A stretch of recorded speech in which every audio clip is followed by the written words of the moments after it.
Today on the Andrew Cooperrider Show, video surfaces where Beshear appears to be drunk. Daniel Cameron gets some positive news with a new poll being released.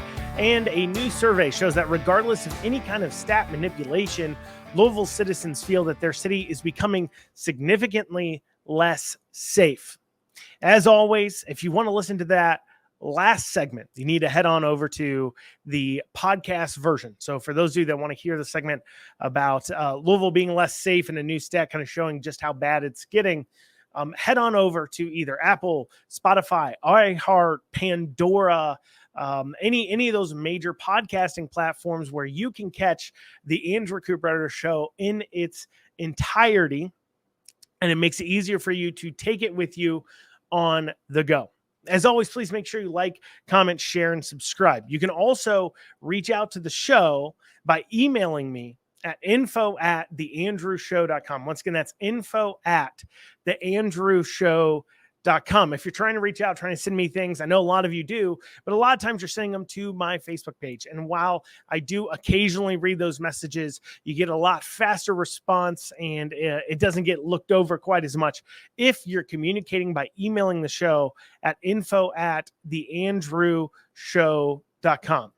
And now, without further ado, let's get into it. So a video has surfaced where Beshear appears to be drunk during some kind of Democrat executive committee Zoom call meeting from around the 2021-2022 timeframe. And I say it's from around this time because he appears to be one in the governor's mansion on the call. He is talking about masking and then the Democrats picking up seats in the House and Senate, which they didn't do. So that, and then he says about picking up seats, and then he'll talk about here. I'll play you the video here in a second. And then he also talks about, masking, and then he talks about them picking up seats. Then he talks about him being reelected in that order. So that tells me that this is before the 2022 elections, while masking is going on. It could be from even before that, could be in the 2020 elections that he's talking about this. So it could either be around the 2021-2022 timeframe or the 2020 timeframe. Regardless, this is him talking about this. We know they didn't pick up the seats, by the way. But anyways, so let's take a listen to the video that has been released. A little different, and that's okay. There are things that we are seeing in this country and in this state that are not okay, and we're willing to fight for them. They're all things that we care about. They're all things that are good and right, and we're ready to step up for them. And we will not be scared for 1 minute to talk about what we believe in. Let's make sure we are all talking in one voice to do it right. And yes, we may have to wear masks for a couple more weeks, but to protect one another, it's a small price to pay. So thank you. No, I really mean it. Thank you. Keep it up. You are incredible people. And remember, we always have more in common. We always have more in common than anybody wants to pull us apart. So this is a group that's going to take us there. This is a group that is going to get more seats in the House and the Senate. This is a group that's going to get me. All right, so there's the video. He is quite clearly in that video. His speech is slurred. For those of you watching the video format, you see he is droopy in the eyes. He appears to be sweaty as well, exaggerated movements with his head. It seems like a clear-cut case of a man drunk on a Zoom call. That's the way it sounds and looks. Now, I've heard a few defenses from the Democrats on this. Some of them first have claimed that this was a deep fake. It somehow deals with the veracity of the call, that the call isn't real. This is just a big deep fake. But there were some other members of the DNC, Kentucky Democrat Party leadership that seem to have confirmed that this is in and of itself a real video, as they're defending Beshear because these members of leadership have said that the call is real in their defense. And what do I mean by that? Well, they claim in some tweets and other things that the video has been slowed down to 0.70 to a 75% playback speed. So if they're claiming that the video has been slowed down and altered in that way, then they're saying this isn't a deep fake. This is a real video. And there's a few reasons why I don't believe them that it's been slowed down and he's not really drunk. I'll go over that here in a second beyond that. But let's take that at face value though. Let's take that same video. So if that video was slowed down to 0.75, I'm saying that because I had to do all this math to figure out what speed I had to put the video at. So if you play the video, take that same video and you speed it back up to the original speed it would have been. So if it was really slowed down, we take that video and then we speed it up, then we would get to hear what it would sound like at what they're claiming is the regular speed. So let's listen to that same video, but this time I've sped it up to where if it was slowed down 75%, this is the speed then it would have been recorded at, as the claim from the Democrats are making. It's fake. It's been slowed down. Let's take a listen. Other people can be a little different, and that's okay.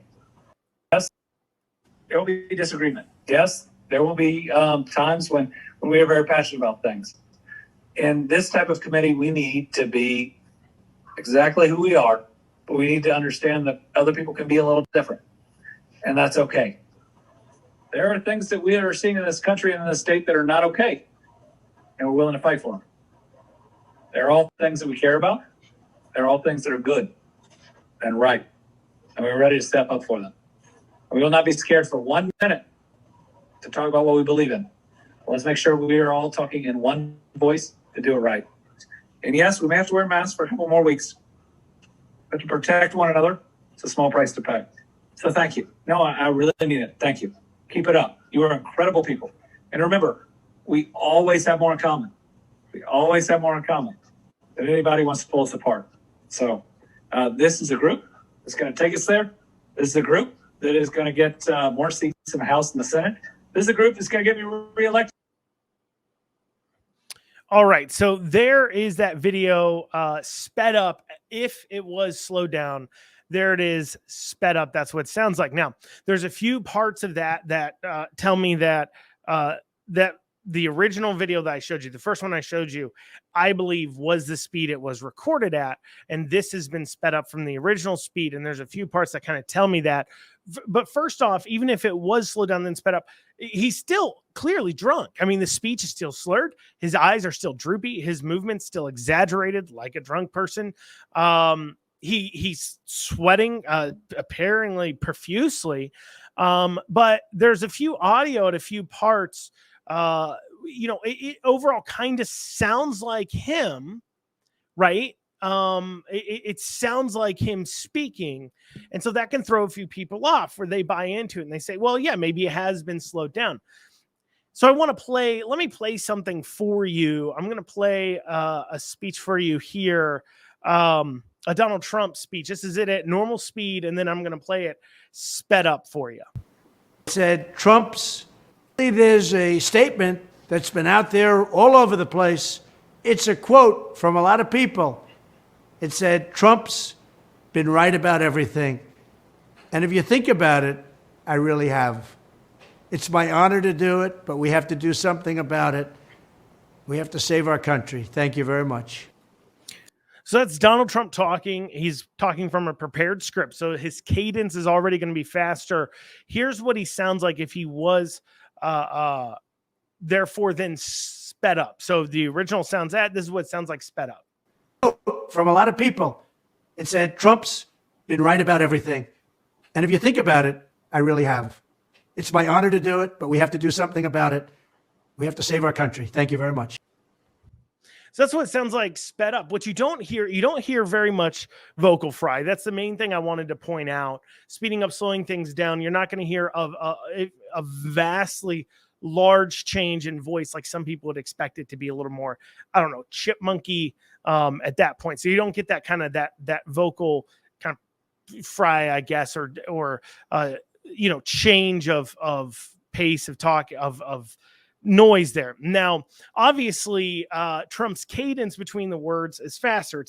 It's not the words that they're saying themselves, but it's the quickness that they're saying the words. So if Trump was talking naturally and he had a more natural slowed cadence between his words, I think it'd be a lot harder to even tell whether it's been sped up or slowed down. But what we're listening for then is a cadence between words where it sounds sped up. So if I'm comparing the original video posted to now the sped up version to determine whether or not it was originally slowed, there's one part this here specifically that tells me that in the sped up version, the vocals seem off.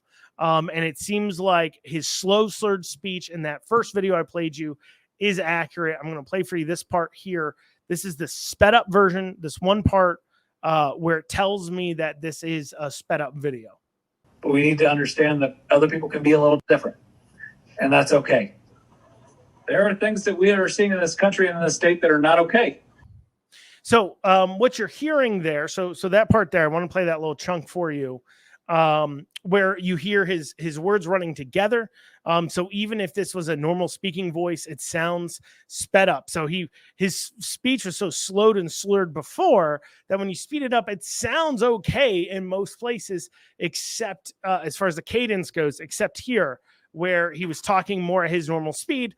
You hear the words mashing together, running together a little bit more. And even then you still hear a slurred, sweaty Beshear speaking there.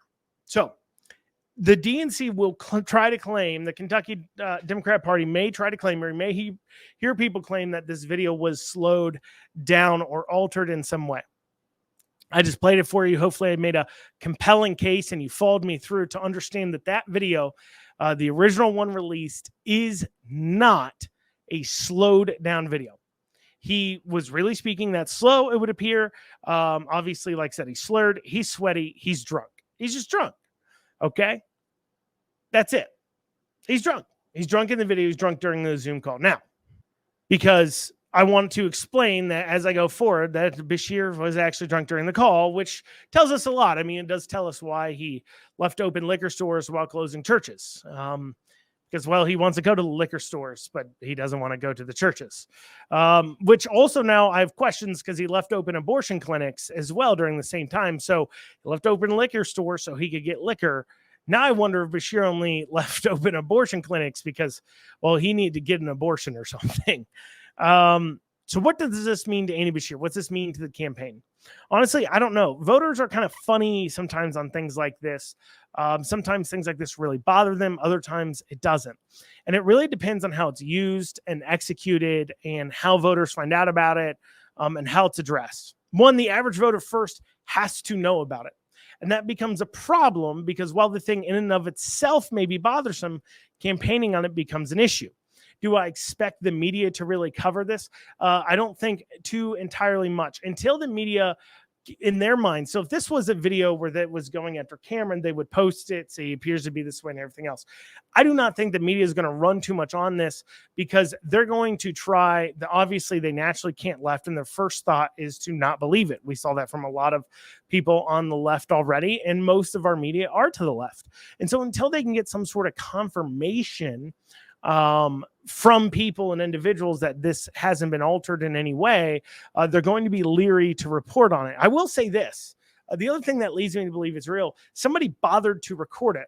If he was speaking normally and not drunk, slurred, and whatever during a Zoom call, you don't think it would be something that somebody would bother to record.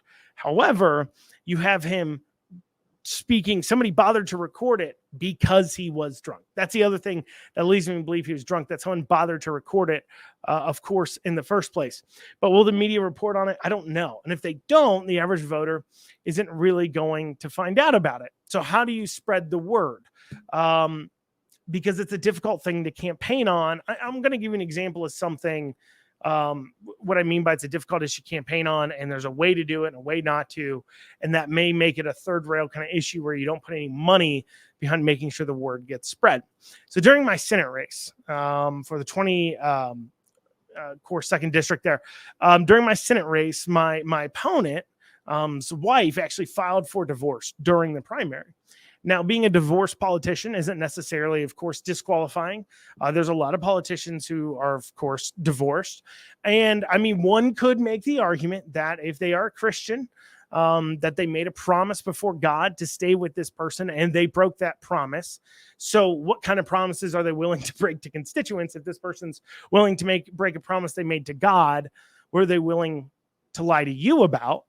But we as people understand things happen, and a lot of voters are, of course, divorced as well. Now, the divorce itself would not necessarily be something to campaign on. Obviously, there's extenuating circumstances like domestic violence, or if it has something to do with politics, like cheating on somebody with a lobbyist, then that kind of plays to, their thought processes. Are they really representing you? Are they representing lobbyists? If it has something to do with that, for an example.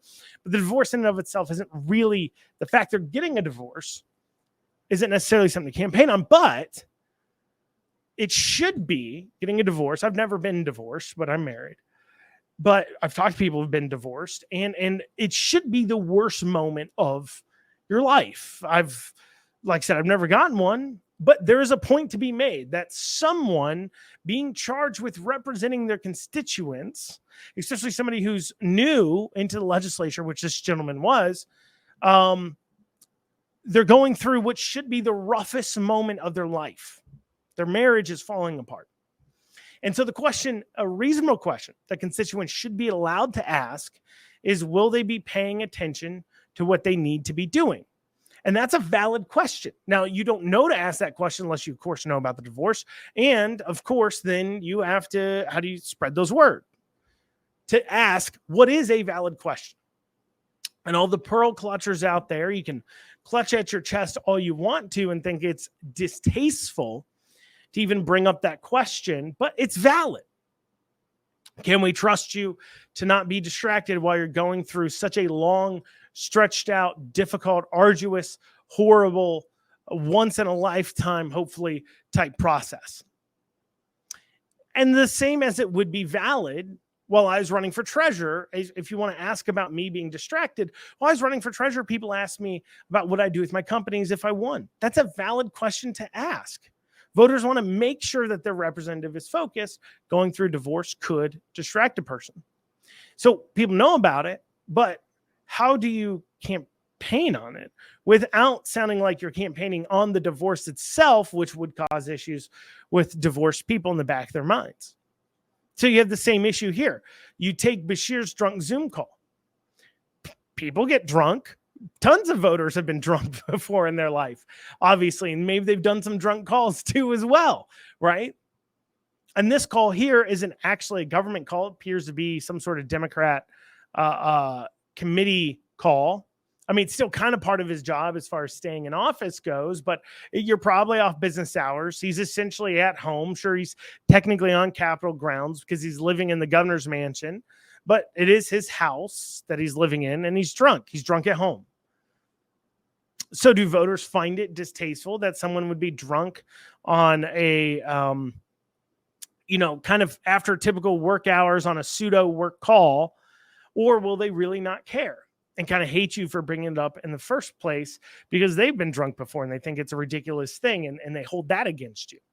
And this is the kind of thing that probably works better as a non-official campaign push.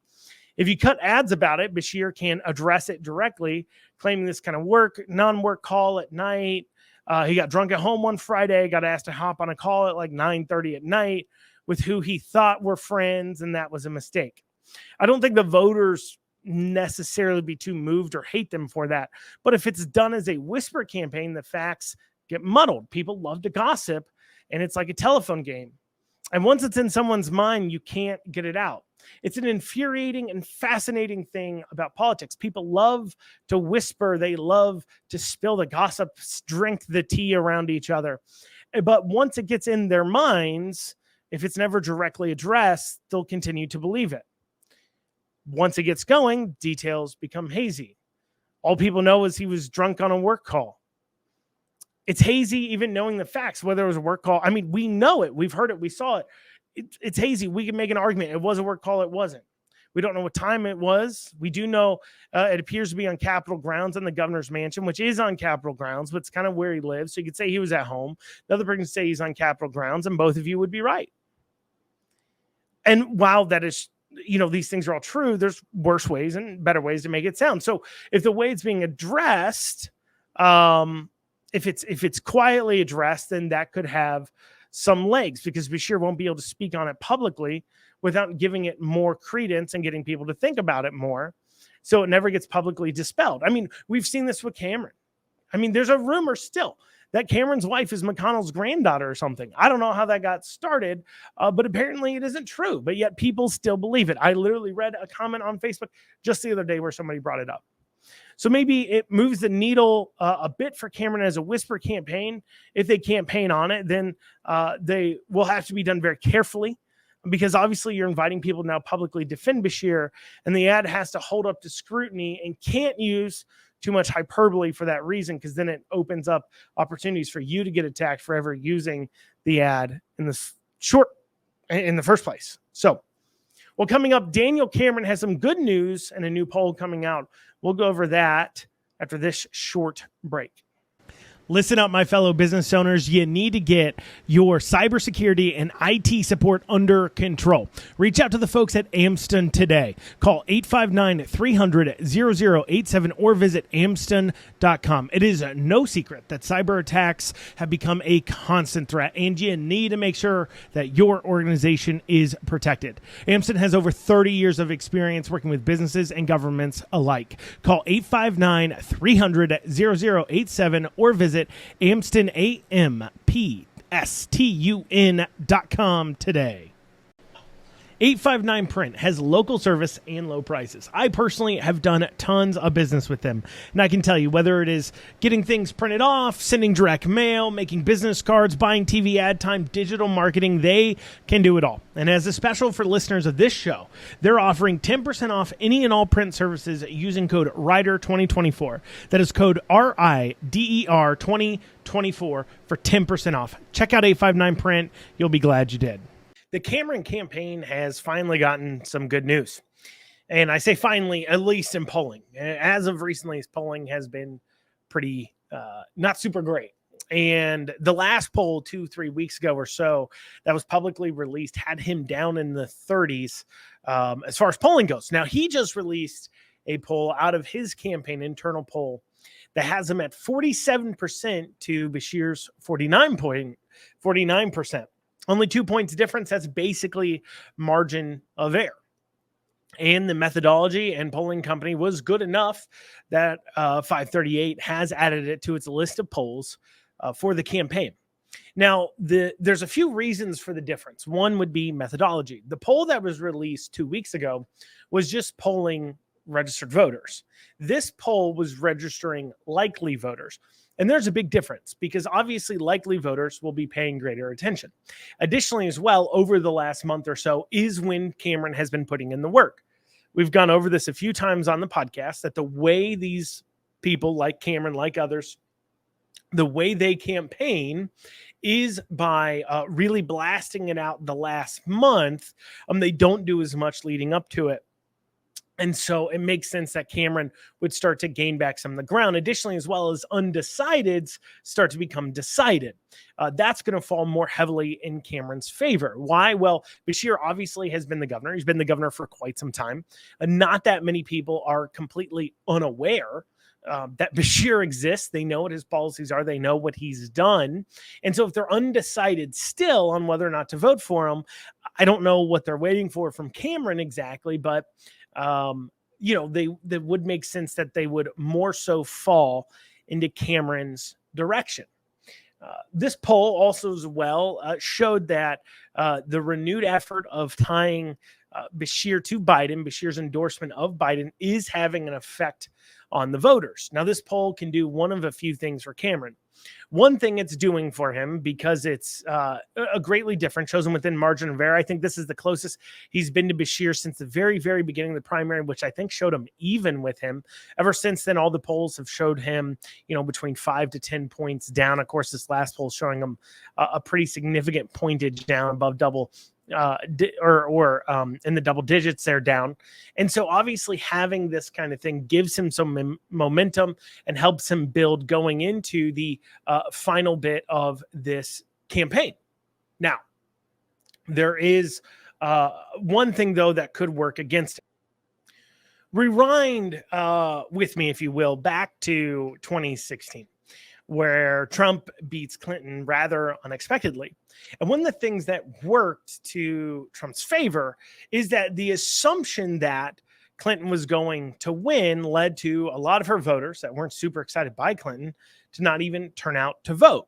And so by having a poll that shows Cameron close, it can help energize in these last several weeks the Beshear campaign and the Beshear voters in order to give them a reason to remind people, hey, you got to turn out to vote for Beshear. So that could buy back. Because if the last poll shows, oh, Beshear's up by 15 points, if it's rainy that day or something like that, I'm not going to turn out, while Cameron voters will still turn out.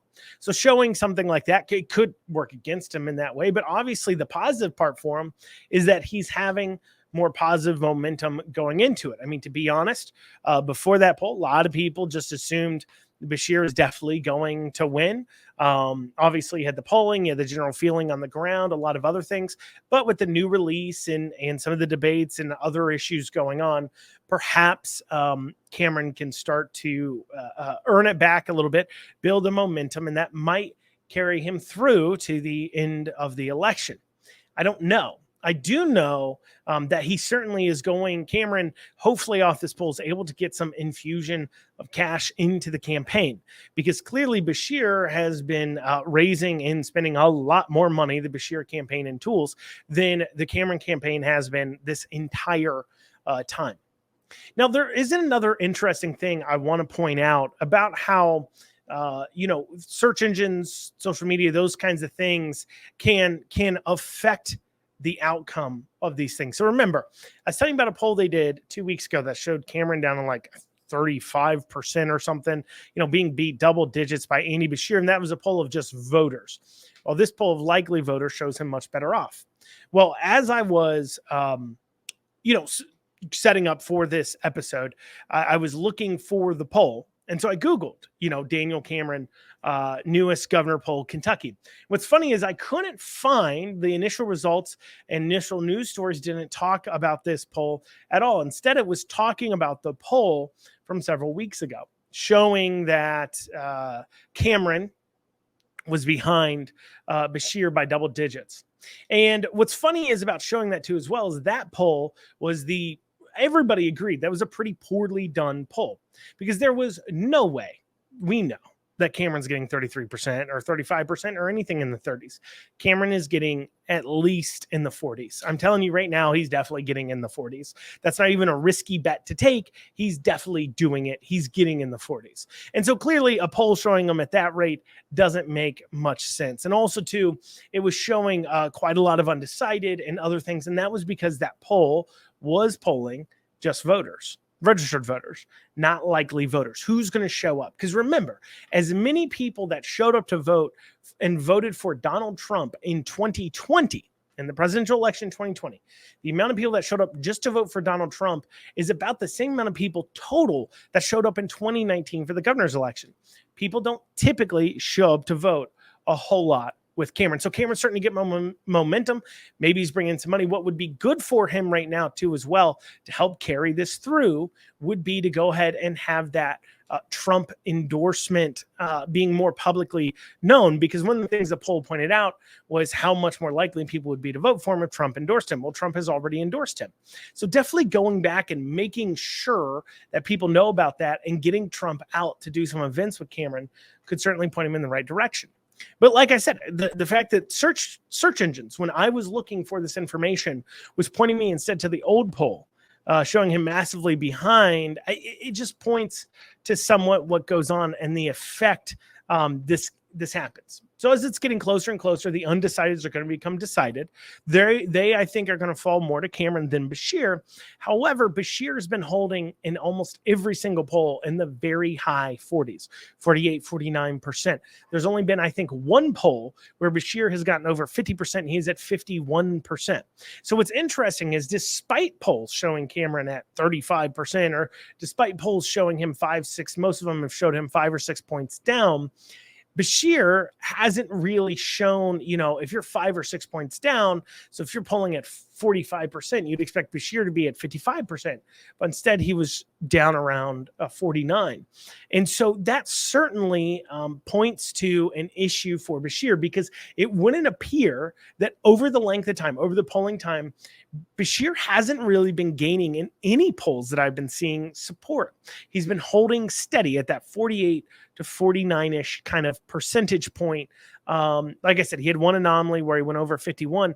I think that should be a point of worrisome, of course, for the Beshear campaign. It probably is the fact that he's been stagnant. They've spent tens of millions of dollars so far, and yet Beshear seems stagnant. So that really gives Cameron the opportunity to follow through on this wave of momentum to carry it onwards. It'll be interesting to see tonight. This is obviously October 23rd. Tonight on KET, there will be a debate, another debate. So I went over their first televised debate.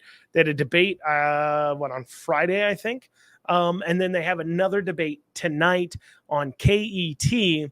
Definitely something to check out and see what happens and what's going through. Well, y'all, that's all we have time for today for you listening to the video format. I do have to apologize that today's episode got out so late.